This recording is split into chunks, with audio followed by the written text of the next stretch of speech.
Boa noite. Boa noite. A queda de um avião mata 50 pessoas no Nepal. Barcarena, Pará. Encontrado mais um ponto irregular de despejo de poluentes da Hidroalunorte. O ministro do Supremo, Luiz Roberto Barroso, exclui condenados por corrupção do indulto de Natal concedido pelo presidente Michel Temer. Segundo o ministro, o decreto de Temer dava um passe livre para corruptos em geral. A primeira-ministra britânica exige explicações da Rússia para o envenenamento de um ex-espião. E médicos condenam a incorporação de novas práticas alternativas pelo SUS. Você vai ver a partir de agora no Jornal Nacional.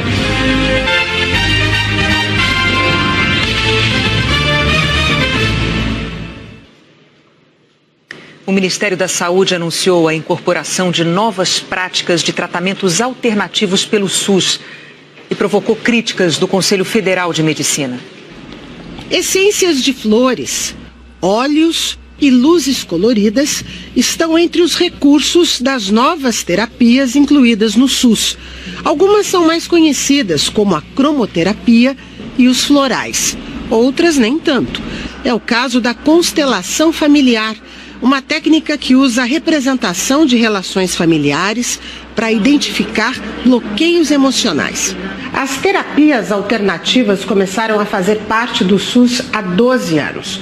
Em 2017, segundo uma estimativa do Ministério da Saúde, 5 milhões de pessoas tiveram acesso a esses tratamentos. Com as novas inclusões, agora são oferecidas 29 terapias. Nós passamos, então, a caminhar um pouco na direção do fazer saúde e não cuidar da doença, que é o grande desafio do SUS, alternar o modelo de financiamento, que hoje é focado em curar pessoas e passar a priorizar o não deixar as pessoas adoecerem. A Daniele, especializada em terapia floral, comemora a inclusão das práticas no SUS. Com o acesso ao SUS, toda a população terá acesso, vão poder conhecer o que são, como atuam e se beneficiarem dela.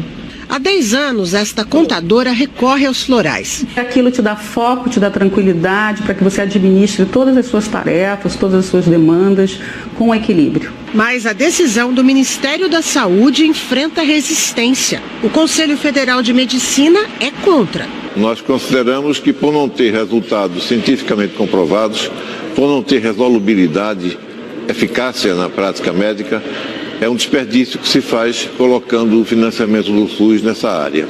Entre as terapias alternativas, o Conselho Federal de Medicina reconhece apenas a acupuntura e a homeopatia, e desde que praticadas por médicos. O filho de Thaís é portador de uma síndrome rara e chega a ter 30 convulsões por dia.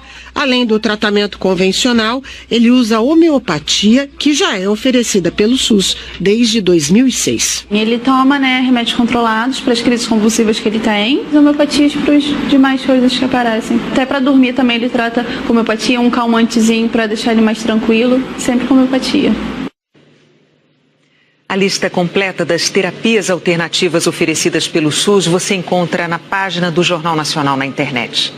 E a Agência Nacional de Vigilância Sanitária vai regulamentar ainda este ano os suplementos alimentares tão consumidos em academias de ginástica. Todo mundo se mexendo em busca de mais saúde. Só que além de exercício, muita gente usa os suplementos alimentares na dieta, produtos com substâncias como vitaminas e proteínas. Luísa diz que o dia a dia ficou mais fácil.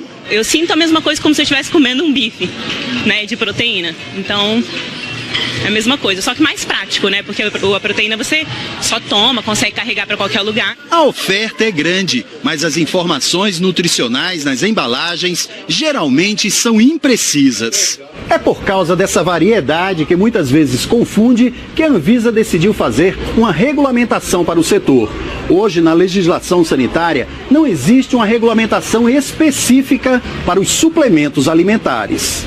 A Anvisa começou a fazer consulta pública e ainda este ano vai divulgar novas regras para os fabricantes. A expectativa é que o consumidor ele tenha informações mais claras, que ele tenha acesso a produtos de mais qualidade, produtos seguros e que ele consiga ter clareza de fato o que aquele produto está entregando e qual é a alegação. Qual é a alegação relacionada àquela substância, o que ele pode esperar de resultado. Este nutricionista diz que as regras vão trazer mais segurança para o consumidor e para os profissionais. Para que você não compre gato por lebre, né? A gente tem a certeza de que está prescrevendo a quantidade de nutrientes, a quantidade que o paciente realmente vai precisar. E aí vai um alerta: nada de comprar suplementos sem orientação.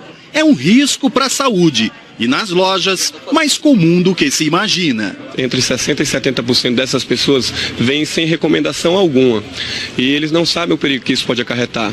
Às vezes uma pessoa sem recomendação compra um produto que tem lactose e essa pessoa pode ser intolerante à lactose. Mariana sabe disso. Há 5 anos, usa suplemento recomendado por um profissional. A gente tem que realmente ter sempre um auxílio, sempre pessoas que sabem mais para auxiliar a gente. O estado de Pernambuco parece ter encontrado uma forma de diminuir as ocorrências de um dos crimes mais comuns nas ruas das nossas maiores cidades, o roubo de celular. Maria e Galba dormiam quando o ladrão invadiu a casa. Entraram de 1h da manhã e levaram o meu celular e o da minha filha. As duas moram em frente a uma delegacia. Prestei a queixa na quarta-feira e na sexta-feira já obtive o resultado. Realmente que teriam pego os celulares de volta e que também teria prendido o ladrão. Os aparelhos só retornaram rapidinho às mãos delas, porque as informações sobre o telefone de Galba estavam no banco de dados do programa Alerta Celular.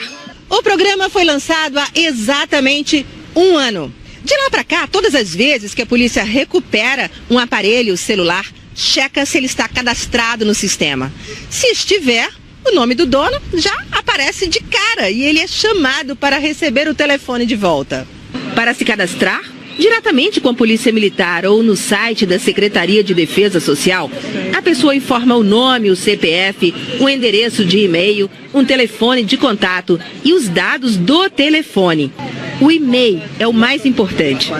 E-mail é a sigla em inglês para Identificação Internacional de Equipamento Móvel.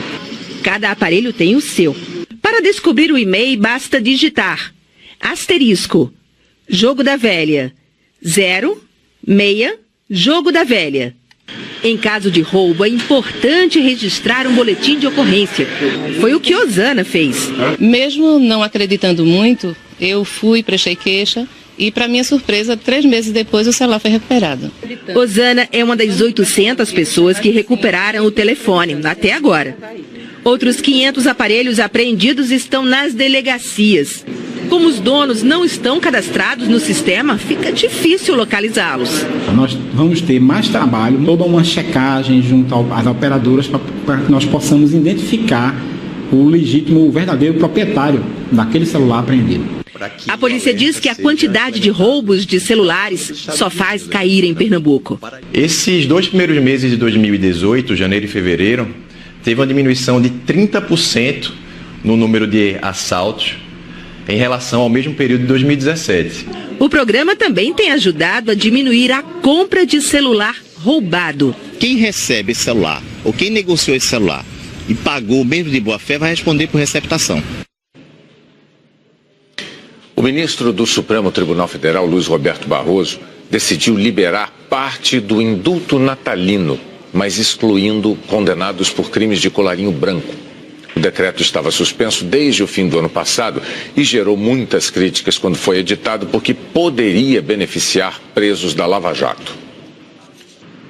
Os casos em que cabe indulto foram separados daqueles que continuam suspensos até a decisão final do plenário do STF. Podem receber o indulto, ou seja, sair da cadeia, os presos que cometeram crimes sem grave ameaça ou violência e que cumpriram 1/3 da pena. A condenação não pode ter sido superior a 8 anos de prisão. No decreto de Temer não havia um teto. Permanece suspenso por inconstitucionalidade o indulto para os chamados crimes do colarinho branco, como corrupção, lavagem de dinheiro e a associação criminosa. Na ação contra o decreto de Temer, a Procuradora-Geral da República, Raquel Dodge, disse que o indulto mais generoso seria a causa de impunidade de crimes graves e que a Operação Lava Jato estava colocada em risco, assim como todo o sistema de responsabilização criminal. O ministro Luiz Roberto Barroso explicou que tomou a decisão monocrática sozinho, porque em razão do congestionamento da pauta no plenário do STF, o processo não teve previsão de julgamento nem para março, nem para abril. Barroso disse ainda que a Defensoria Pública do Rio de Janeiro manifestou sua preocupação com a pressão gerada nos presídios por causa da suspensão total do decreto. Segundo o ministro, os presos que têm direito ao indulto, de acordo com essa decisão tomada hoje, já podem ser soltos em todo o país. Na decisão, Barroso diz que a prerrogativa do presidente da República de perdoar penas não é, e nem poderia ser, um poder ilimitado. Ao criticar a brecha que o decreto de Temer permitia para criminosos do colarinho branco, o ministro lembrou o mensalão. Com exceção de Marcos Valério, sentenciado a mais de 37 anos de prisão, nenhum dos demais condenados se encontra ainda cumprindo pena em regime fechado, isto é, recluso em uma penitenciária. A maioria dos condenados já foi perdoada pelo decreto de indulto presidencial. Do total de 23 réus condenados no caso do mensalão, 13 já foram beneficiados pelo indulto presidencial. O ministro afirma que o excesso de leniência em casos que envolvem corrupção privou o direito penal no Brasil de uma de suas principais funções, que é de prevenção geral. O baixo risco de punição, sobretudo da criminalidade de colarinho branco, funcionou como um incentivo à prática generalizada desses delitos. Barroso aponta que carece de legitimidade corrente um ato do poder público que estabelece regras que favorecem a concessão de indulto para criminosos do colarinho branco. Isso porque, ao invés de corresponder à vontade manifestada pelos cidadãos, o decreto reforça a cultura ancestral de leniência e impunidade, que a duras penas a sociedade brasileira tenta superar. Em manifesta falta de sintonia com o sentimento social e, portanto, sem substrato de legitimidade democrática, o decreto faz claramente o contrário, dá um passe livre para corruptos em geral. Quase 3 milhões de brasileiros vivem sem energia elétrica em casa. Mas entre tantos outros milhões que acham isso errado, o Jornal Nacional encontrou em Brasília um cidadão que decidiu agir. Chegar à comunidade quilombola dos Calungas não é nada simples. Eles vivem perto da Chapada dos Veadeiros, em Goiás. São 2.000 famílias. Em alguns casos, o vizinho mais próximo está a 10 quilômetros de distância. Os Calungas são descendentes de escravos. O isolamento traz limitações, como a falta de energia elétrica. Luz à noite, só com vela, lamparina. A lamparina incomoda de alguma forma? Ou ela incomoda aquela fumaça, né? Que a gente tá ficando com as vistas meio abaraiadas. Acho que é a fumaça do óleo. Aí olha longe, assim, fica fumaçada. Foi acampando na região que o André decidiu ajudar os quilombolas a se livrar das lamparinas. O trabalho voluntário começa na casa dele, em Brasília. Ele monta circuitos elétricos ligados a uma pequena placa de energia solar. Amigos ajudam a financiar os circuitos, que saem por R$300 cada. Quando tudo fica pronto, o André pega 400 quilômetros de estrada e bate de porta em porta para levar a luz. Seria uma placa dessa aqui, que a gente vai colocar no alto do telhado, né? E instalaria uma luzinha com os botõezinhos aí nos cômodos. O circuito tem 21 lâmpadas e permite levar energia a até 7 pontos da casa. A ideia surgiu justamente isso. Eu vi que uma pequena luz numa escuridão total é a diferença de você conseguir se locomover ou não. De acordo com o último censo, 1,5% da população brasileira ainda não tem acesso à energia elétrica. O número parece pequeno, mas segundo o IBGE, isso equivale a 2,7 milhões de brasileiros que ainda vivem no escuro. O sol já foi embora e agora é hora de ver o resultado do projeto. Mais de 60 anos sem luz na casa de Dona Jocília. E ainda estranhando a luz no rosto, ela começou a pensar em tudo que vai poder fazer agora na cozinha, também à noite. Faz um arroz, um feijão, uma carne, uma abobrinha, uma galinhada. Seu Sabino, Dona Mercelina, os 8 filhos e os 10 netos tiveram a casa iluminada há um mês. A luz está ajudando até a espantar a cobra. Mexeu na parede, corre lá, liga, mexeu ali, olha lá. Até para ver cobra, agora é melhor. E tá melhor para Cleidiane estudar.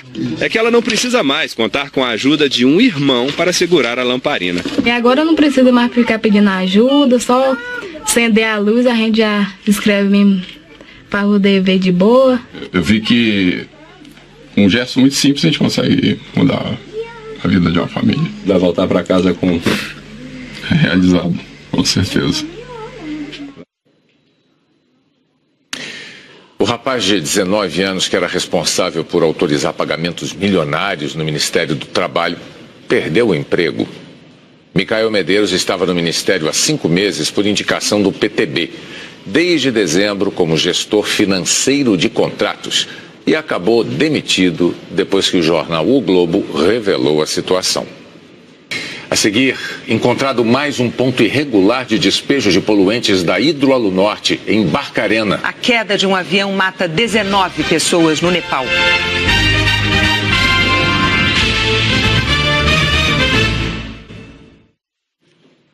Uma confusão de comunicação entre o piloto e a torre de controle do aeroporto de Katmandu, no Nepal, é a principal hipótese para a queda de um avião com 71 pessoas a bordo hoje de manhã. 50 morreram. Uma grande nuvem de fumaça escura se erguia da região do aeroporto de Katmandu, capital do Nepal. Os destroços do avião ficaram espalhados com a fuselagem parcialmente destruída. Fabricado pela canadense Bombardier, era um modelo bimotor turbo-hélice da série Q400, que pertencia à empresa US Bangla. Num voo à luz do dia, decolou da capital de Bangladesh, Dhaka, com 71 pessoas a bordo. Percorreu os 670 quilômetros até Katmandu, mas na hora do pouso, segundo os sobreviventes, o avião balançou violentamente e foi ouvido um grande estrondo. O bimotor chegou a tocar na pista, mas foi parar num campo de futebol vizinho. As equipes de resgate buscavam sobreviventes em meio aos destroços. Nos hospitais da capital nepalesa, dor e desespero das famílias, buscando notícias a cada ambulância que chegava com mais vítimas. Agências de notícias informam que a torre de controle de Katmandu teria dado autorização ao piloto pousar pelo lado sul do aeroporto, mas ele desceu pelo lado norte. Na hora do acidente, o tempo estava bom e as causas da tragédia estão sendo investigadas. 2 pessoas foram assassinadas hoje no Rio de Janeiro. Uma estava grávida. Dandara Helena de Souza, de 21 anos, foi atingida no rosto dentro de casa, na Vila Vintém, Zona Oeste. Chegou morta ao hospital, mas os médicos decidiram fazer uma cesariana de emergência. O bebê nasceu com 900 gramas em estado grave. Ainda não se sabe quem atirou. Também hoje, o PM Leonardo de Paula e Silva, de 35 anos, foi baleado numa via expressa importante, a linha amarela. A polícia ainda não sabe se o PM tentou evitar um arrastão ou se ele foi reconhecido por criminosos. A polícia do Ceará prendeu um suspeito de participar da chacina de 7 homens em Fortaleza na última sexta-feira. A suspeita é de que a ordem para as mortes tenha partido de dentro de um presídio. Estudantes prestaram homenagens hoje na praça onde morreram 3. Outros 4 foram assassinados nas proximidades da sede de uma torcida uniformizada do Fortaleza. A polícia não deu o nome do suspeito. No apartamento em que estava, num bairro de classe média alta, havia armas e munição. 3 das vítimas tinham antecedentes criminais. A polícia do Pará está investigando o assassinato de um líder comunitário de Barcarena dentro da casa dele. Paulo Sérgio Almeida do Nascimento era integrante de uma associação que denunciava crimes ambientais na região. O Ministério Público afirmou que representantes dessa associação sofriam ameaças de policiais, que pediu proteção aos integrantes do grupo, mas que a Secretaria de Segurança Pública do Pará negou. A Secretaria de Segurança Pública afirma que repassou a solicitação para a Secretaria de Justiça e Direitos Humanos do Pará. Mas a Secretaria de Justiça alega que não recebeu o pedido. O Ministério Público do Pará identificou um novo ponto de despejo irregular de rejeitos da mineradora Hidroalunorte em Barcarena. No mês passado, a empresa foi multada depois de um vazamento de resíduos por um duto clandestino. O Ministério Público do Pará descobriu o canal após receber uma denúncia. Os promotores apuraram que em dias de chuva forte, o canal recebia resíduos da refinaria da Hidroalunorte que acabavam sendo despejados no Rio Pará sem tratamento. A Hidroalunorte declarou que a água da chuva que passou pelo canal pode conter vestígios de bauxita e de soda cáustica, mas que ela recebeu tratamento antes de ser despejada no rio.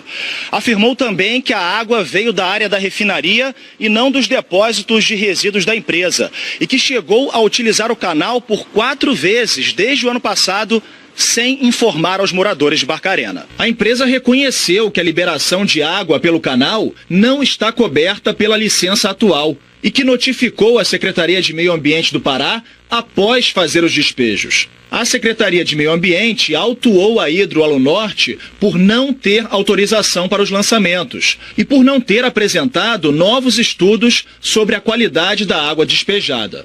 Há quase um mês, a Hidroalunorte foi multada pelo IBAMA em 20 milhões de reais depois do vazamento de resíduos por um duto clandestino dentro da refinaria. A empresa também teve que reduzir a produção pela metade. O Instituto Evandro Chagas constatou a presença de altas concentrações de chumbo e de alumínio em igarapés da região. O Ministério Público do Pará abriu inquérito para investigar a utilização do canal descoberto na última sexta-feira e notificou a Hidroalunorte para que seja feita a vedação em até 48 horas.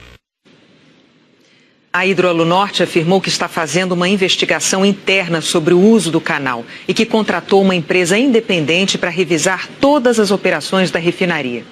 Em Minas Gerais, um acidente derramou polpa de minério num rio de Santo Antônio do Grama. A empresa Anglo American, dona do mineroduto, declarou que ainda não sabe as causas do acidente, mas que a mistura de minério de ferro e água não é perigosa. Por precaução, a captação de água do córrego está suspensa. A empresa disse ainda que contratou caminhões-pipa para abastecer a população.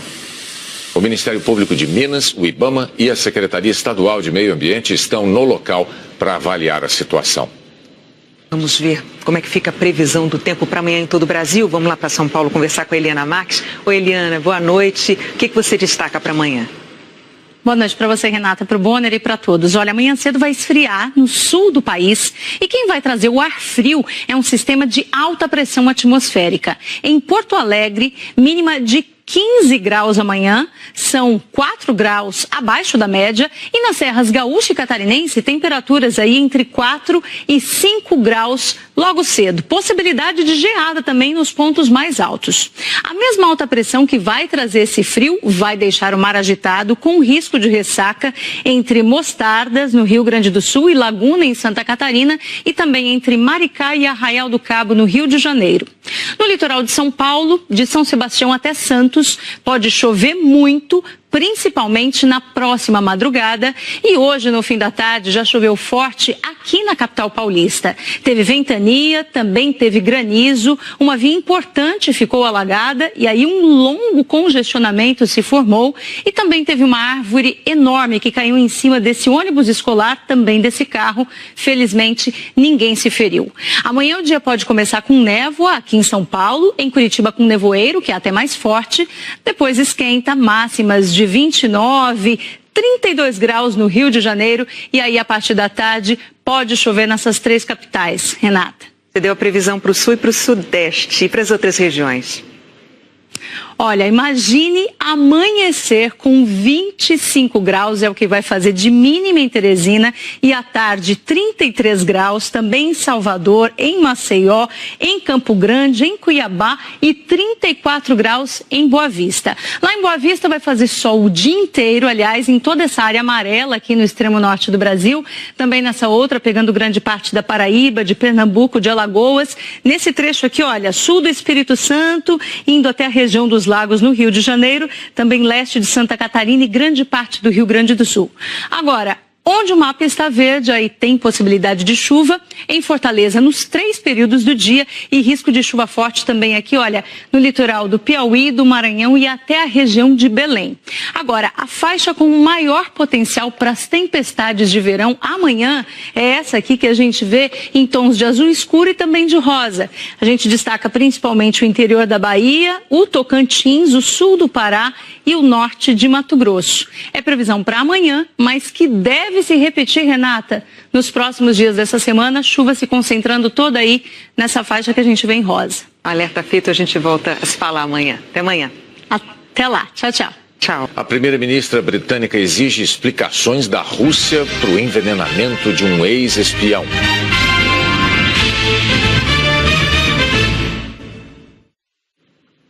A Justiça Federal em Brasília acolheu uma denúncia contra o ex-ministro da Fazenda de governos petistas de Lula e Dilma Rousseff, Guido Mantega.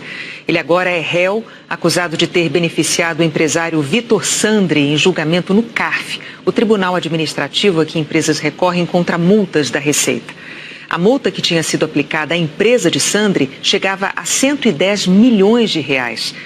Além de Mantega e de Sandri, mais 11 pessoas vão responder por corrupção e lavagem de dinheiro. A defesa de Vitor Sandri disse que a denúncia é infundada. Nós não conseguimos contato com o ex-ministro Guido Mantega. O secretário-geral das Nações Unidas cobrou hoje do Conselho de Segurança o cumprimento do cessar-fogo na Síria. Antônio Guterres disse que desde que o cessar-fogo foi aprovado há 2 semanas, os bombardeios em Guta se intensificaram. A embaixadora americana na ONU acusou a Rússia de ser cúmplice do governo sírio no bombardeio de alvos civis e no uso de armas químicas. E ameaçou tomar medidas militares se a ONU não agir. O embaixador russo alegou que a região está tomada por terroristas e, portanto, a trégua não se aplicaria. Guta é considerada o último reduto dos rebeldes que combatem o ditador sírio Bashar al-Assad. Mais de 1.000 pessoas morreram ali desde que os bombardeios começaram há menos de um mês. A primeira-ministra britânica, Theresa May, disse hoje que é altamente provável que a Rússia esteja envolvida no envenenamento do ex-espião Sergei Skripal e da filha, Yulia.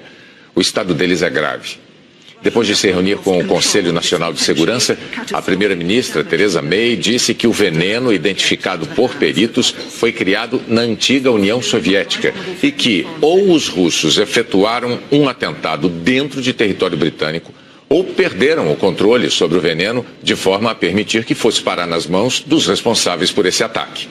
Theresa May pediu explicações ao governo russo até amanhã à noite e avisou que, do contrário, voltará ao parlamento para apresentar medidas contra a Rússia.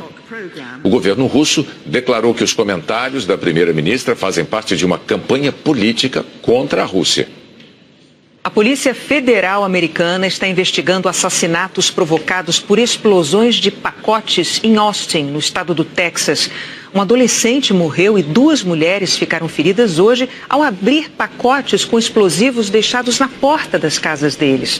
Há 10 dias, um homem morreu numa explosão parecida na mesma cidade. Os Estados Unidos enfrentaram um pesadelo desse tipo durante 17 anos no último quarto do século passado, até prenderem o matemático Theodor Kaczynski, autor de 16 atentados terroristas que deixaram 3 mortos e 23 feridos.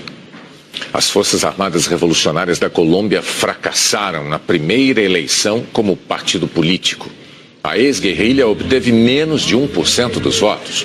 Mesmo assim, vai ter 5 deputados e 5 senadores, garantidos pelo acordo para o fim da luta armada. O partido do ex-presidente Álvaro Uribe elegeu o maior número de representantes. A eleição presidencial é daqui a 2 meses. Morreu aos 91 anos o estilista francês Hubert de Givenchy. Ele foi o criador de um símbolo mundial de elegância, o famoso vestido preto básico, pretinho básico. E vestiu mulheres que também se tornaram símbolos no século XX, como a ex-primeira-dama dos Estados Unidos, Jacqueline Kennedy, e a atriz Audrey Hepburn. Givenchy morreu dormindo no sábado. Houve um tempo em que o ato de comprar alguma coisa consistia numa sequência básica de ações, né? A gente entrava numa loja, escolhia o produto, pagava por ele e levava para casa. Mas as coisas andam diferente. A marca tem .com no nome. O vendedor dá expediente na internet e as peças seguem penduradas, ainda que tenham sido vendidas. Você acaba de entrar na nova onda do varejo e você surfa, escolhe. Eu queria provar esse aqui. Prova, caíram bem, decide comprar. E aí você vai descobrir onde tudo acontece, no site. Você vai pagar e sair abanando as mãos. O produto vai direto para sua casa. É tudo conectado, então eu não tenho estoque em loja, a operação fica muito mais redonda, né? Então eu não tenho que operar loja a loja. É uma marca só, mesmo tendo espaço físico e online.